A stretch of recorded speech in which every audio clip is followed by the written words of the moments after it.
আকরাম হোসেন ভোলা 1, ওনার appeal Akbar Hossain ভোলা 1, ওনারও আপিলটা মঞ্জুর হয়েছে।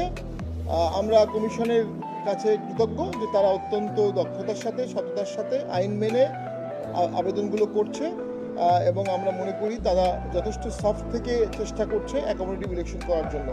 পাশাপাশি গতকালকে আমরা একটা অভিযোগ করেছিলাম যে আমাদের বগুড়ার পার্টি অফিসে তালা দেওয়া হয়েছে এবং জোরপূর্বক একটা ব্যানার লাগানো হয়েছে। প্রথমত সূত্র মতো আমরা জানতে পেরেছি সে ব্যানারটি সরিয়ে ফেলা হয়েছে এবং তালাটিও খুলে দেওয়া হবে। আমরা প্রশাসনকে এই জন্য কৃতজ্ঞতা জানাচ্ছি। এই বিষয়গুলো, এই মবের বিষয়গুলো যত দ্রুত হ্যান্ডেল করা যাবে।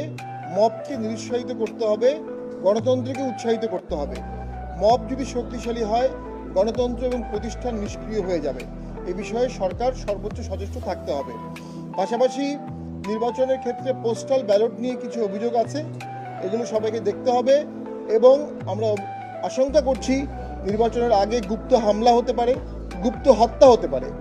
গোয়েন্দা সংস্থা সহ সরকারের সকলকে নিয়ে হলিস্টিক অ্যাপ্রোচে দেশকে ইলেকশনমুখী করতে হবে। আমরা দেখেছি কিছু প্রার্থীকে বা কিছু রাজনীতিবিদকে গানম্যান দেওয়া হয়েছে। এটা এক ধরনের বৈষম্য। আপনি কাউকে গানম্যান দিবেন, আবার কাউকে নির্বাচনকালীন সময় দিবেন না। এটার মাধ্যমে একটা প্রশাসনিক আনুকূল্য এবং ফেভার দৃশ্যমান হয়।